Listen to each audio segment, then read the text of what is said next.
कैसे हैं आप सभी। आज हम प्रॉपर्टी लॉ के कुछ टॉपिक्स को डिस्कस करेंगे। छोटे छोटे टॉपिक्स हैं जिनको हम कवर करने जा रहे हैं। फर्स्ट आपके सामने है condition precedent and condition subsequent. Difference दे रखा है। समटाइम्स ऐसा होता है कि एग्जाम के अंदर में ये क्वेश्चन स्ट्रेट फॉरवर्ड डायरेक्टली पूछ लिया जाता है, तो आपको एग्जाम में अच्छे खासे पॉइंट्स अगर आपने लिख दिए तो आपके 3-4 मार्क्स का जितने का भी ये क्वेश्चन आएगा वो पूरे मार्क्स आप स्कोर कर सकते हैं। सबसे पहले डिफरेंस दिया गया है कंडीशन प्रेसिडेंट में और कंडीशन सब्सीक्वेंट में। प्रेसिडेंट का मतलब क्या होता है? प्रीसीड एक ऐसा वर्ड है जो लॉ के अंदर बार बार आता है। प्रीसीड मतलब कि बिफोर, राइट? प्रीसीड का मतलब होता है बिफोर, राइट? तो प्रेसिडेंट, कंडीशन प्रेसिडेंट मतलब ऐसी कंडीशन जो पहले पूरी होनी हो, ऐसी कंडीशन जो पहले पूरी होनी हो।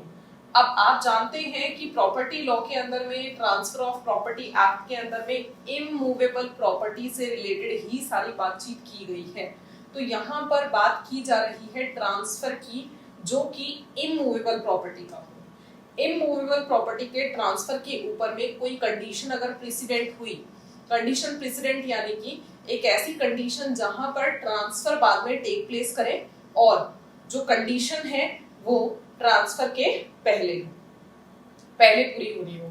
तो कंडीशन प्रेसिडेंट मतलब कि ट्रांसफर के पहले जो कंडीशन पूरी होनी है उसको हम कंडीशन प्रेसिडेंट का नाम देंगे।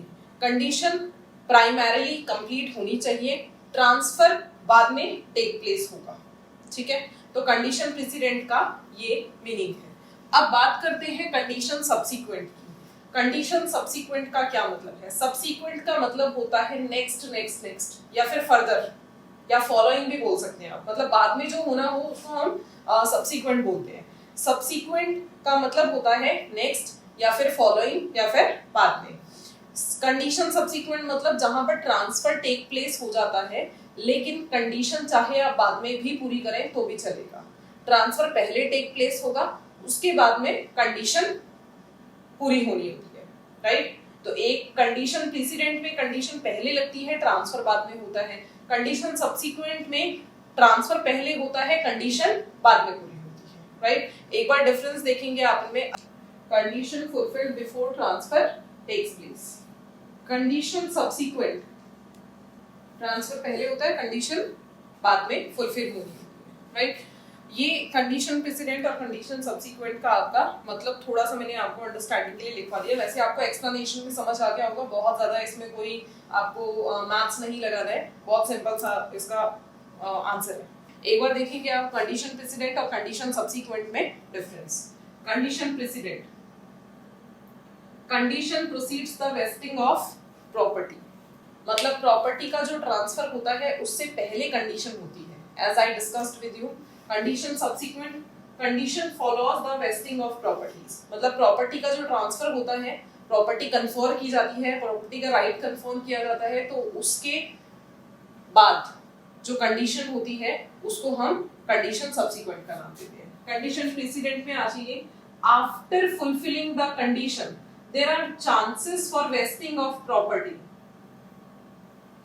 जो कंडीशन प्रेसिडेंट है वो कंडीशन अगर ट्रांसफर के पहले पूरी हुई तो ही प्रॉपर्टी का वेस्टिंग होना का चांस है। मतलब प्रॉपर्टी का जो ट्रांसफर है वो डिपेंड करेगा कंडीशन पूरी होने या ना होने पर। अगर कंडीशन पहले पूरी हो गई तो चांस है कि जो प्रॉपर्टी का ट्रांसफर है वो टेक्स प्लेस हो सकता है, राइट? दोबारा एक बार रीड करेंगे। After fulfilling the condition there are chances for vesting of property. The effect of condition precedent is the acquisition of property. Condition precedent का इफेक्ट ये होता है कि प्रॉपर्टी का एक्विजिशन मिल जाता है।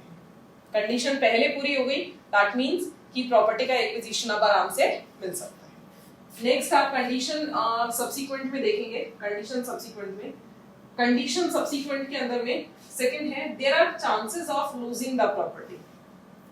यहाँ चांस होता है प्रॉपर्टी लूज करने का। Already vested subsequent may not be fulfilled.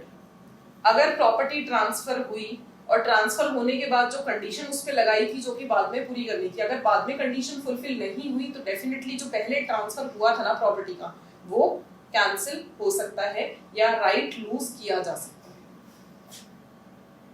Thus, the condition subsequent affect the retention of property.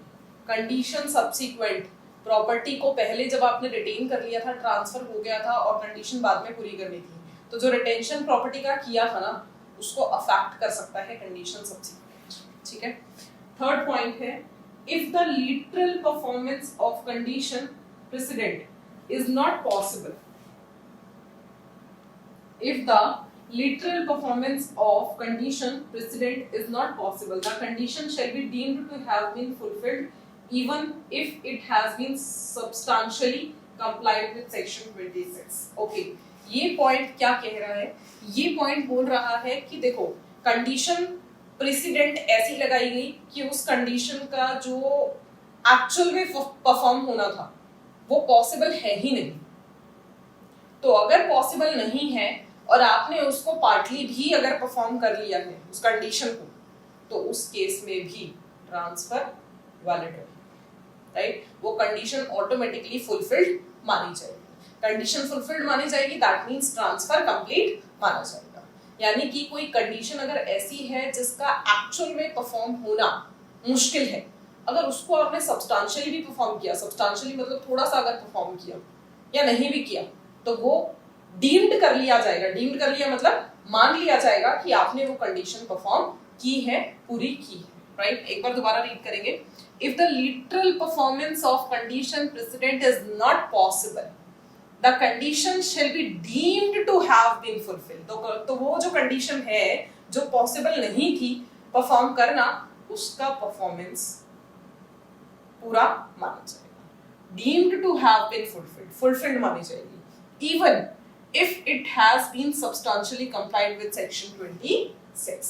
अगर ये substantially complied होगी, मतलब substantially यानी थोड़ा बहुत पूरी हुई होगी सेक्शन 26 के हिसाब से, तो भी कोई फर्क नहीं पड़ता, वो पूरी की पूरी complied मानी जाएगी। नेक्स्ट आप देखेंगे यहाँ, the condition subsequent should be strictly fulfilled। Condition subsequent जो होती है ना, वो ट्रांसफर होने के बाद स्ट्रिक्टली फुलफिल होनी चाहिए। Condition subsequent should be strictly fulfilled as condition attached involved forfeiture।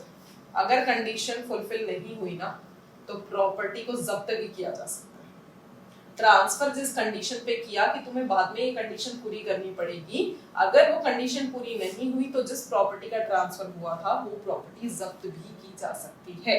बात समझ रहे हैं आप? नेक्स्ट है, ये सेक्शन 29 में लिखा है फॉरफीचर वाली बात, राइट? और ये ऑटोमेटिकली कंप्लाइड मानी जाएगी कंडीशन, ये सेक्शन 26 के हिसाब से। लास्ट हमारा डिफरेंस है, if the condition precedent is void.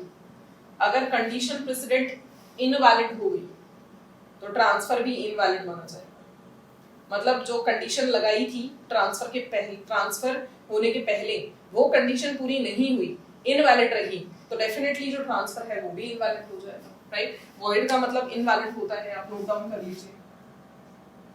void मतलब invalid। नेक्स्ट है, if the condition subsequent is void।